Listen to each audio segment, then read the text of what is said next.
இயேசுவை நேசிப்பவர்கள் பைபிளை வாசிப்பார்கள். இந்த சேனலை பின்பற்றினால் ஓராண்டில் வேதாகமத்தை வாசித்து முடித்து விடலாம். ஃபாலோ பண்ணுங்க, சப்ஸ்கிரைப் பண்ணுங்க. 1 ராஜாக்கள் 21ஆம் அதிகாரம். இவைகளுக்கு பின்பு யெஸ்ரயேலனாகிய நாபோத்துக்கு யெஸ்ரயேலிலே சமாரியாவின் ராஜாவாகிய ஆகாபின் அரமனை அண்டையில் ஒரு திராட்சத் தோட்டம் இருந்தது. ஆகாப் நாபோத்தோடே பேசி, உன் திராட்சத் தோட்டம் என் வீட்டிற்கு அடுத்திருக்கிறபடியால் அதை கீரை கொல்லையாக்கும்படி எனக்கு கொடு. அதை பார்க்கிலும் நல்ல திராட்சத் தோட்டத்தை அதற்கு பதிலாக உனக்கு தருவேன். அல்லது உனக்கு வேண்டுமானால் அதன் விலை கிரயமான பணத்தை தருவேன் என்றான்.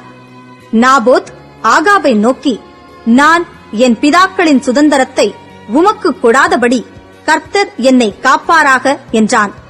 இப்படி என் பிதாக்களின் சுதந்திரத்தை உமக்கு கொடேன் என்று யெஸ்ரயேலனாகிய நாபோத் தன்னோடே சொன்ன வார்த்தைக்காக ஆகாப் சலிப்பும் சினமுமாய் தன் வீட்டிற்கு வந்து போஜனம் பண்ணாமல் தன் கட்டிலின் மேல் படுத்து தன் முகத்தை திருப்பிக் கொண்டிருந்தான். அப்பொழுது அவன் மனைவியாகிய யேசபேல் அவனிடத்தில் வந்து, நீர் போஜனம் பண்ணாதபடிக்கு உம்முடைய மனம் சலிப்பாயிருக்கிறது என்ன என்று அவனை கேட்டதற்கு அவன் அவளை பார்த்து, நான் யெஸ்ரயேலனாகிய நாபோத்தோடே பேசி, உன் திராட்சத் தோட்டத்தை எனக்கு விலைக்கிரயமாய் கொடு, அல்லது உனக்கு ராசியானால் அதற்கு பதிலாக வேறே திராட்சத் தோட்டத்தை உனக்கு தருவேன் என்றேன். அதற்கு அவன், என் திராட்சத் தோட்டத்தை உமக்கு கொடுக்க மாட்டேன் என்று சொன்னான் என்றான். அப்பொழுது அவன் மனைவியாகிய யேசபேல் அவனை நோக்கி, நீர் இப்போது இஸ்ரவேலின் மேல் ராஜ்யபாரம் பண்ணுகிறவர் அல்லவா? நீர் எழுந்து போஜனம் பண்ணி மன மகிழ்ச்சியாயிரும். யெஸ்ரயேலனாகிய நாபோத்தின் திராட்சத் தோட்டத்தை நான் உமக்கு கொடுப்பேன் என்று சொன்னாள். அவள் ஆகாபின் பெயரால் நிருபங்களை எழுதி அவன் முத்திரையை அவைகளுக்கு போட்டு அந்த நிருபங்களை நாபோத் இருக்கும் பட்டணத்தில் அவனோடே குடியிருக்கிற மூப்பரிடத்துக்கும் பெரியோரிடத்துக்கும் அனுப்பினாள். அந்த நிருபங்களில் அவள் எழுதினது என்னவென்றால், நீங்கள் உபவாசம் என்று பிரசித்தப்படுத்தி நாபோத்தை ஜனத்தின் முன் நிறுத்தி தேவனையும் ராஜாவையும் தூஷித்தாய் என்று அவன் மேல் சாட்சி சொல்லுகிற பேலியாளின் மக்களாகிய 2 பேரை அவனுக்கு எதிராக நிறுத்தி அவனை வெளியே கொண்டு போய் அவன் சாகும்படிக்கு அவனை கல்லெறியுங்கள் என்று எழுதினாள். அவன் பட்டணத்திலே குடியிருக்கிற மூப்பரும் பெரியோருமாகிய அவன் பட்டணத்து மனுஷர் யேசபேல் தங்களுக்கு அனுப்பின நிருபங்களில் எழுதி கட்டளையிட்டிருந்தபடியே செய்தார்கள். அவர்கள் உபவாசம் என்று பிரசித்தப்படுத்தி நாபோத்தை ஜனத்தின் முன்னே நிறுத்தினார்கள். அப்பொழுது பேலியாளின் மக்களாகிய 2 பேர் வந்து அவனுக்கு எதிராக உட்கார்ந்து, நாபோத் தேவனையும் ராஜாவையும் தூஷித்தான் என்று ஜனத்திற்கு முன்பாக அவன் மேல் சாட்சி சொன்னார்கள். அதற்கு பின்பு அவனை பட்டணத்திற்கு வெளியே கொண்டு போய் அவன் சாகும்படிக்கு அவனை கல்லெறிந்து, பிற்பாடு யேசபேலுக்கு நாபோத் கல்லெறியுண்டு செத்தான் என்று சொல்லி அனுப்பினார்கள். நாபோத் கல்லெறியுண்டு செத்ததை யேசபேல் கேட்டபோது ஆகாபை நோக்கி, நீர் எழுந்திருந்து யெஸ்ரயேலனாகிய நாபோத் உமக்கு விலைக்கிரயமாய் கொடுக்க மாட்டேன் என்று சொன்ன திராட்சத் தோட்டத்தை சொந்தமாய் எடுத்துக்கொள்ளும். நாபோத் உயிரோடில்லை, அவன் செத்துப்போனான் என்றாள்.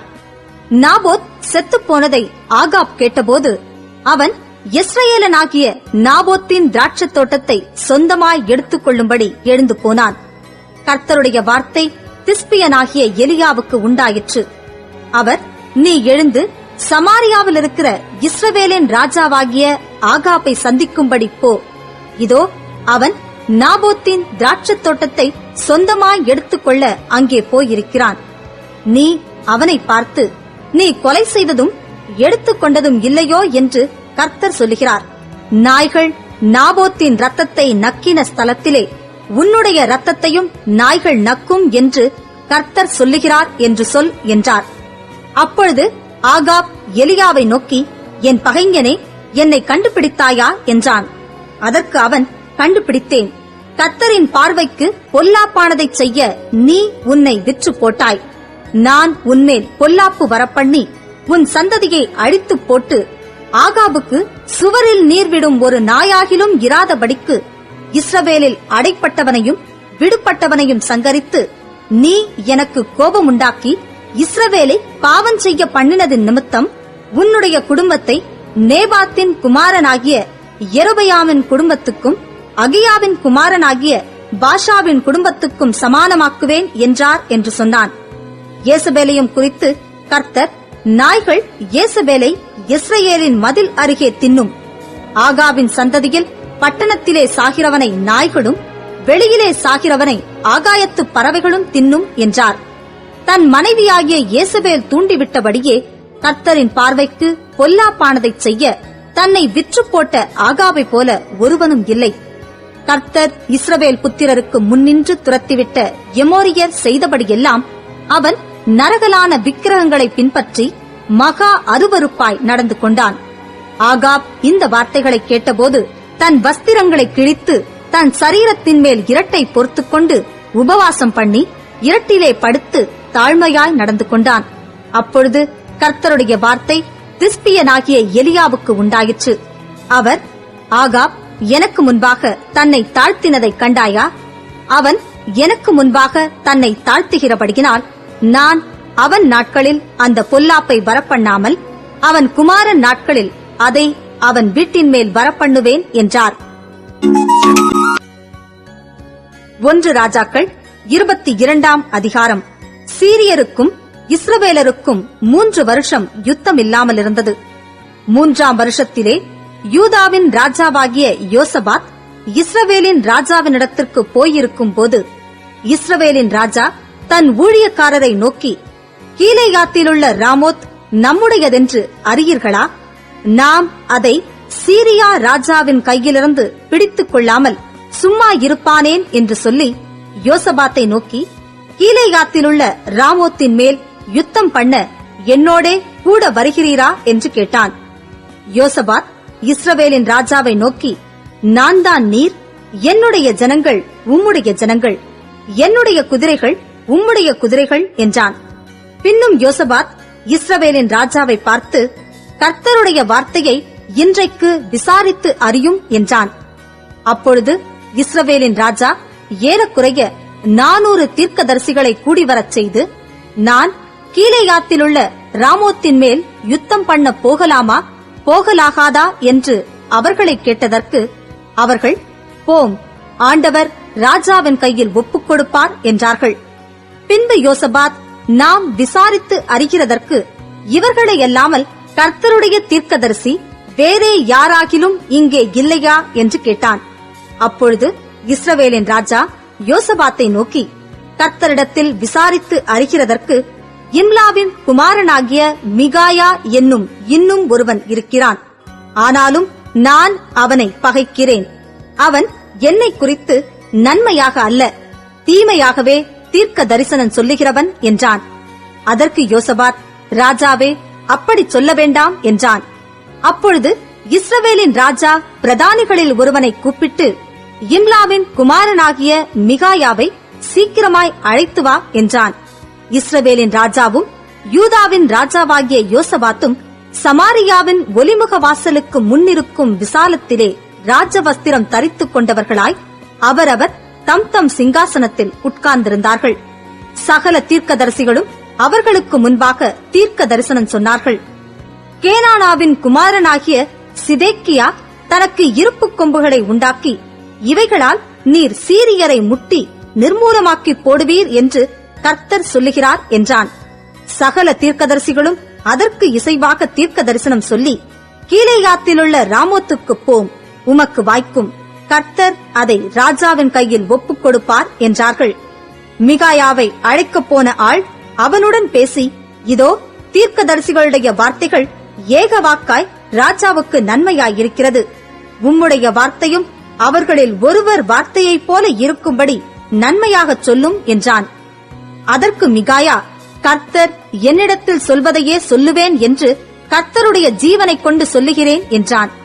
அவன் ராஜாவினிடத்தில் வந்தபோது ராஜா அவனை பார்த்து, மிகாயாவே, நாங்கள் கீலேயாத்திலுள்ள ராமோத்தின் மேல் யுத்தம் பண்ண போகலாமா போகலாகாதா என்று கேட்டான்.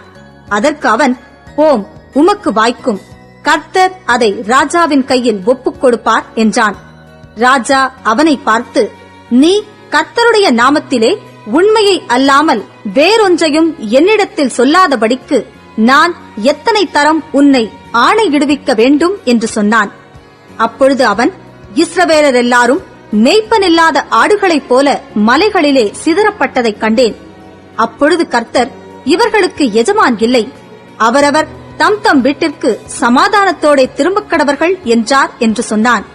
அப்பொழுது இஸ்ரவேலின் ராஜா யோசபாத்தை நோக்கி, இவன் என்னை குறித்து நன்மையாக அல்ல தீமையாகவே தீர்க்க தரிசனம் சொல்லுகிறவன் என்று நான் உம்மோடே சொல்லவில்லையா என்றான்.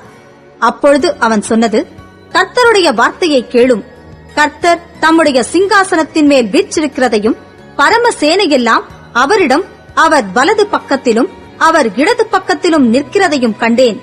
அப்பொழுது கர்த்தர், ஆகாப் போய் கீலேயாத்திலுள்ள ராமோத்தில் விழும்படிக்கு அவனுக்கு போதனை செய்கிறவன் யார் என்று கேட்டதற்கு ஒருவன் இப்படியும் ஒருவன் அப்படியும் சொன்னார்கள். அப்பொழுது ஒரு ஆவி புறப்பட்டு வந்து கர்த்தருக்கு முன்பாக நின்று, நான் அவனுக்கு போதனை செய்வேன் என்றது. எதினால் என்று கர்த்தர் அதை கேட்டார். அப்பொழுது அது, நான் போய் அவனுடைய தீர்க்கதரிசிகள் எல்லாரின் வாயிலும் பொய்யின் ஆவியாயிருப்பேன் என்றது. அதற்கு அவர், நீ அவனுக்கு போதனை செய்து அப்படி நடக்க பண்ணுவாய், போய் அப்படிச் செய் என்றார்.